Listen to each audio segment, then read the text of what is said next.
El carro rojo. Ricardo salió de la Ciudad de México ya de noche rumbo a Puebla, con la mente hecha un desastre. El divorcio aún reciente, las deudas encima y la sensación constante de que todo lo que tocaba terminaba mal. La carretera México-Puebla se presentaba oscura frente a él, con niebla ligera de esa que se pega al parabrisas. Paró en una gasolinera para llenar el tanque y un despachador, un viejito con overol, le dijo mientras le cobraba que tuviera cuidado con lo que se le atravesaba en el camino, que en esa carretera no todo lo que sonreía quería compañía. Ricardo soltó una risita incómoda y se subió al coche pensando que eran supersticiones de pueblo.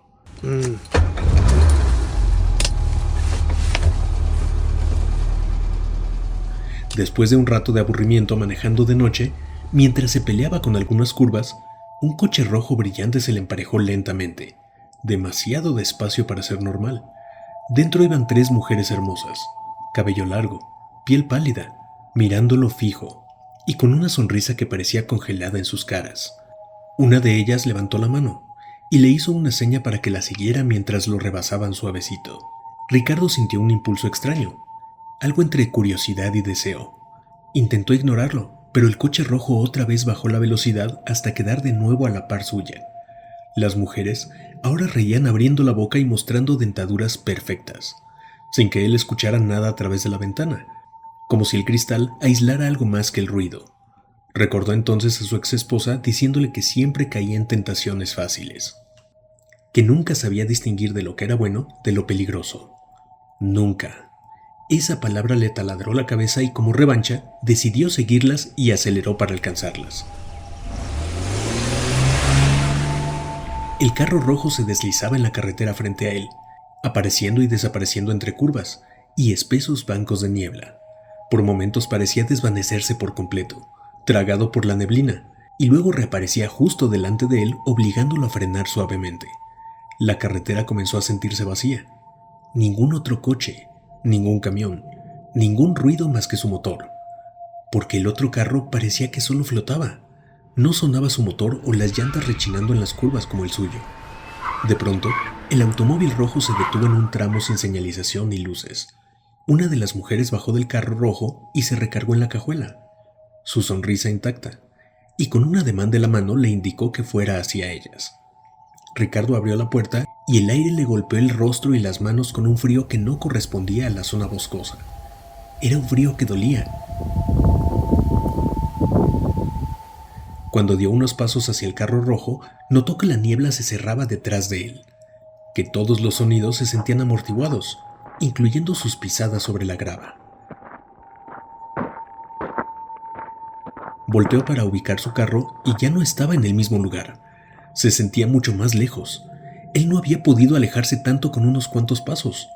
La carretera, o lo que se lograba todavía ver de ella, parecía extenderse en una oscuridad sin fin, sin marcas, sin postes iluminando. La neblina solo dejaba ver partes de una carretera interminable llena de curvas. Al voltear para preguntarle a la mujer qué estaba pasando, vio que las otras 2 mujeres ya habían bajado y se acercaban las 3 rodeándolo lentamente. Sus pasos no hacían ruido, sus ojos brillaban apenas con un tono rojizo bajo la luna. Ricardo retrocedió buscando su coche, pero el asfalto y la grava parecían moverse bajo sus pies. Una de ellas se inclinó hacia él, y al apartar el cabello reveló un rostro que ya no tenía nada de humano. Los ojos hundidos, la piel estirada, la boca demasiado amplia, la dentadura llena de colmillos delgados y oscuros. Las otras hicieron lo mismo.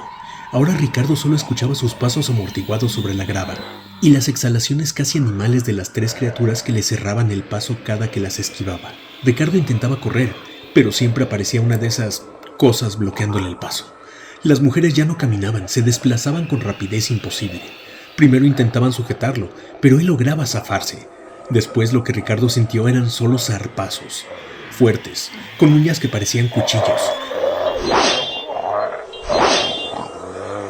Le desgarraban la ropa y llegaban hasta la piel, hasta que una de esas garras le atravesó la pantorrilla con las uñas y lo detuvo tirándolo en la grava helada. Otras manos hicieron lo mismo. Le hundieron las garras negras para inmovilizarlo. Lo arrastraron hacia el interior del carro rojo, mientras él golpeaba, pateaba, tratando de aferrarse del marco de la puerta. pero el cansancio y el dolor hicieron que se rindiera y terminó engullido por ese carro rojo.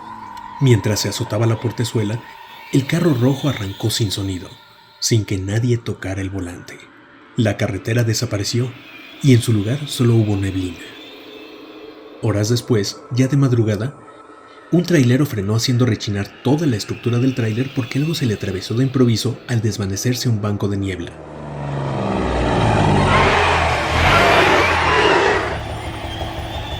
Una figura caminaba en medio del asfalto. Era Ricardo, descalzo, con la ropa desgarrada y grandes manchas oscuras que parecían sangre seca. Lo que vio el camionero antes de frenar demasiado tarde fue la cara de Ricardo, con los ojos completamente negros y una sonrisa fija en el rostro. El conductor del tráiler sabía que había frenado tarde y se bajó del camión esperando lo peor. Pero cuando revisó debajo de su camión, no había nada. El camionero no sabía si sentir alivio o miedo. Se iba a subir rápidamente a su cabina cuando algo lo detuvo.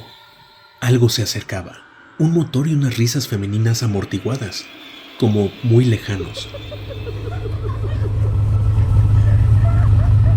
Sonidos que parecían muy lejanos, pero solo un segundo después apareció un carro rojo en contraflujo que hizo que el camionero saltara de miedo.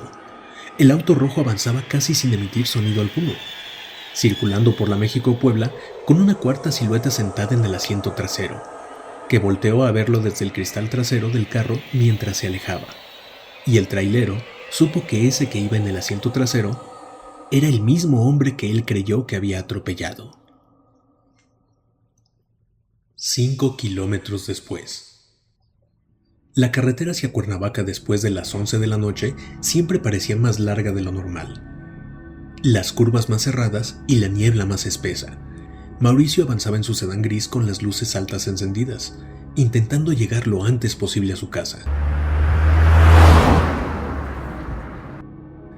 Antes de salir, su hermana le había dicho que extremara precauciones, que manejar de noche era peligroso, y más en esa carretera que tiene fama de traicionera. Pero Mauricio solo tuvo que acordarse de las historias que había escuchado en una reunión con sus compañeros meses atrás, donde habían hablado primero de los peligros reales de la carretera, y luego había cambiado el tema a las leyendas que se contaban sobre las carreteras de noche. Mauricio sabía que en carretera no se puede confiar en nadie, que detenerse puede costar caro, pero siempre se tranquilizaba al recordar las leyendas que le parecían algo ridículas, como la historia de la viejita que pide aventón rumbo al hospital porque su familia está grave.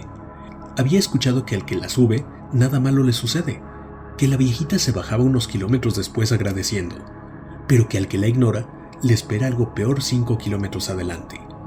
Siempre se rió de esa leyenda pensando que eran mentiras inventadas. La historia original hablaba de que esa mujer no llegó a tiempo al hospital donde su esposo e hijo agonizaban tras ser atropellados por un tráiler, porque ningún automóvil se detuvo a ayudarla, y que enloquecida por la pérdida, decidió morir bajo las ruedas de otro camión en esa misma carretera. Pero la leyenda contaba que si te hacía la parada y no la ayudabas, 5 kilómetros después te alcanzaba para vengarse. Después de un rato conduciendo en la oscuridad, pasó frente a un pequeño poblado, débilmente iluminado por postes de luz mortecina, y ahí la vio. Una viejita encorvada bajo un poste de luz débil, levantando la mano con movimientos lentos, la cabeza agachada, el cabello gris cubriéndole parte del rostro. Mauricio redujo la velocidad por reflejo. Ella se acercó un paso y con la voz amortiguada por el cristal de la ventanilla, dijo que necesitaba llegar al hospital, que su familia estaba grave. Mauricio sintió un instante de duda. Pensó en su hijo dormido en casa, en lo que significaría que alguien se negara a ayudarlo en una emergencia, pero también pensó en los riesgos, en historias de asaltos disfrazados, y que incluso una viejita podría prestarse para cualquier atrocidad. Apretó el acelerador y siguió de largo. El corazón latiéndole un poco más rápido de lo normal. Miró por el retrovisor y la figura quedó atrás, inmóvil. Se sorprendió al descubrir que temblaba un poco al agarrar el volante. Un rato después, ya más tranquilo, él no se dio cuenta, pero exactamente 5 kilómetros después, justo al pasar el marcador que confirmaba la distancia, percibió algo con el rabillo del ojo. Una sombra desplazándose a la par del vehículo. Giró lentamente la cabeza y la vio. No caminaba ni corría. Se deslizaba en el aire al nivel de la ventanilla, su cuerpo rígido, su ropa moviéndose como si el viento la atravesara. Mauricio sintió el estómago encogerse y pisó el acelerador. El motor respondió, pero la figura de la anciana no quedó atrás. Seguía a la misma velocidad, pegada al vidrio. Lentamente la anciana levantó la cabeza. El cabello se abrió revelando un rostro grisáceo, surcado por arrugas profundas y heridas oscuras. Los ojos eran dos huecos húmedos sin brillo. La boca se abrió como para emitir palabras. Mauricio volteó de inmediato e intentó no mirarla, pero el miedo lo obligaba a comprobar si seguía ahí. La figura comenzó a acercar el rostro al vidrio, hasta que su frente tocó la ventanilla sin dejar marca. Mauricio sintió que el aire dentro del auto se volvía pesado. Sus manos sudaban sobre el volante. Quiso convencerse de que era una alucinación, que era cansancio, pero entonces la anciana atravesó la ventanilla como si el vidrio no existiera y terminó dentro del coche, suspendida entre los asientos, inclinándose hacia él. ¡No! ¡No! ¡No! Su olor era a tierra húmeda y hospital viejo. Su voz salió quebrada y profunda diciendo que todos tienen un corazón duro y que no se paran. Mauricio gritó y dio un volantazo instintivo. El carro se deslizó en la curva cerrada. Las llantas chillaron contra el asfalto y el coche se cruzó hacia el muro de contención. En el segundo previo al impacto entendió que no era el miedo lo que ella castigaba, sino la indiferencia. Intentó corregir la dirección, pero fue demasiado tarde. El vehículo se estrelló con violencia.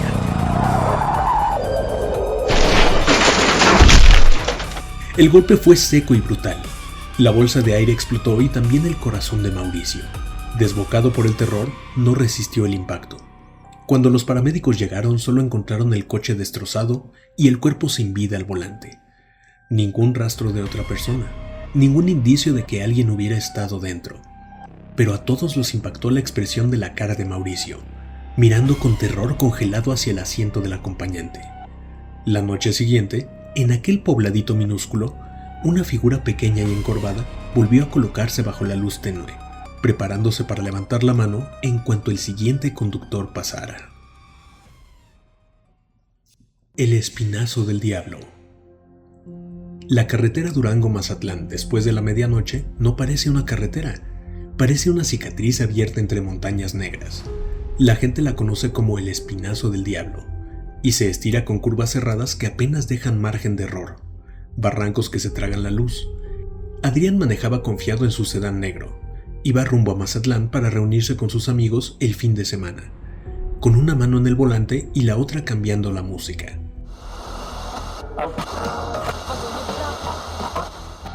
Adrián salió tarde del trabajo y algunos compañeros le dijeron que esa carretera de noche era muy peligrosa, y no solo por la carretera misma, sino por lo que podría salirle al paso. Respondió con una sonrisa burlona. Él sabía manejar. Él no era como los que se asustan por historias de apariciones. Siempre dijo que los accidentes eran culpa de los conductores torpes, no de fantasmas. La neblina comenzó a formarse poco después de la primera serie de curvas. Espesa, pesada. Los faros apenas atravesaban una pared blanca que parecía acercarse cada vez más al parabrisas. Adrián dudó un segundo si debía detenerse, pero decidió que podía controlarlo. Bajó un poco la velocidad y siguió avanzando. La montaña parecía cerrarse sobre él. Las curvas se repetían idénticas. La sensación de haber pasado por el mismo punto ya varias veces comenzó a incomodarlo.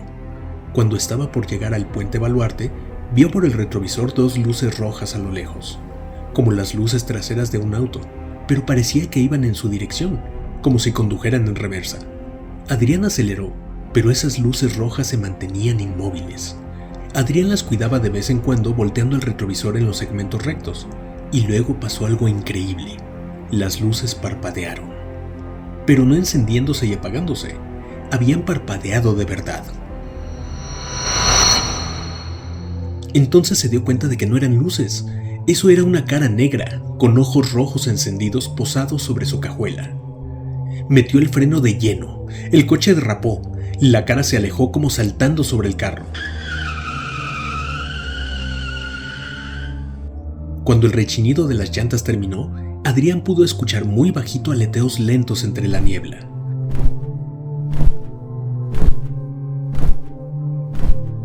Temblando volvió a arrancar el coche y manejó a una velocidad prudente, pero justo antes de entrar al túnel El Sinaloense, algo pesado cayó en el techo del carro. Algo que lo desequilibraba y hacía que Adrián se peleara con el volante. Adrián pensó que era una rama grande o una roca. Entró al túnel y el carro se estabilizó, pero lo sentía pesado.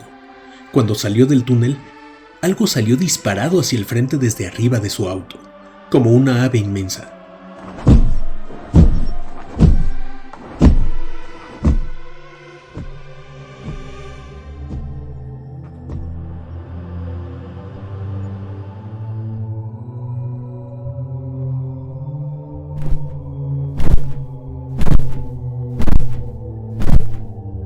Distinguió una sombra grande, negra y alada al frente de su carro.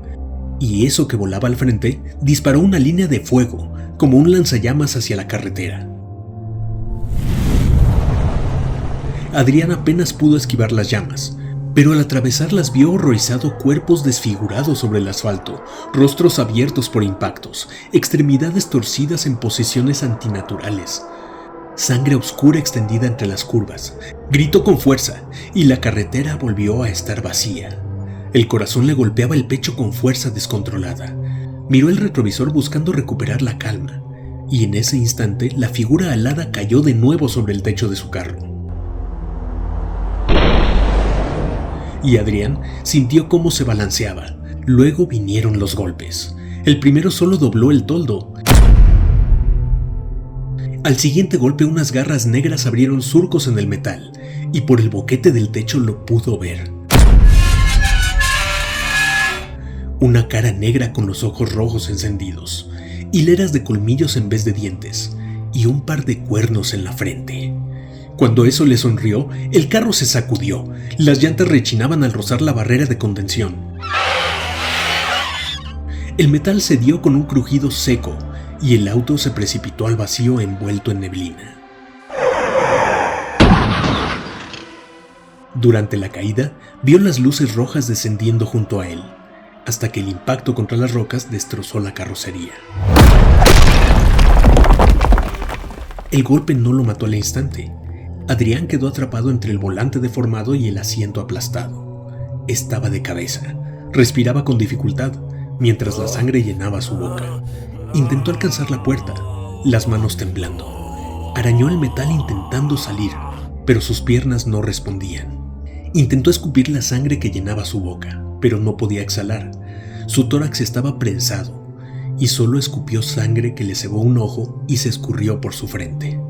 Arriba, en el borde del barranco, las luces rojas permanecían alineadas, observando. Adrián exhaló por última vez entre el olor a gasolina y hierro. 3 días después, los rescatistas encontraron el sedán convertido en un amasijo irreconocible. Las marcas en el interior mostraban que luchó para escapar antes de morir desangrado. Esa misma noche, la neblina volvió a descender sobre la curva donde cayó, y un par de luces rojas se encendió en el muro de roca. Luego, se proyectaron hacia abajo, hacia la carretera con neblina, acompañadas de un ruido de 2 grandes alas batiendo el aire.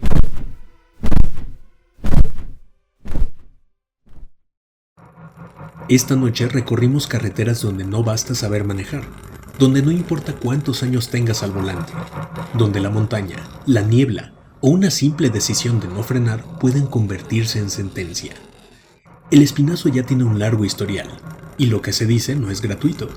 La salida de la ciudad no olvida al que decide ignorar una mano levantada. Y 5 kilómetros pueden ser la distancia exacta entre seguir vivo o formar parte de la fila de espera en la oscuridad. Las carreteras tienen memoria, y algunas cobran. Si tú has visto algo en la México-Cuernavaca, en el Espinazo del Diablo, o en cualquier tramo donde el miedo se siente diferente, si una curva, una luz o una presencia cambió tu vida, escríbenos a narracionesnegras@gmail.com o mándanos tu historia por WhatsApp al 52 55 78 90 89 54. Aquí sí leemos lo que otros prefieren callar. Suscríbete a Narraciones Negras si quieres seguir recorriendo estos caminos donde no todos regresan igual. Déjanos tu like si esta noche vas a mirar 2 veces por el retrovisor antes de cambiar de carril.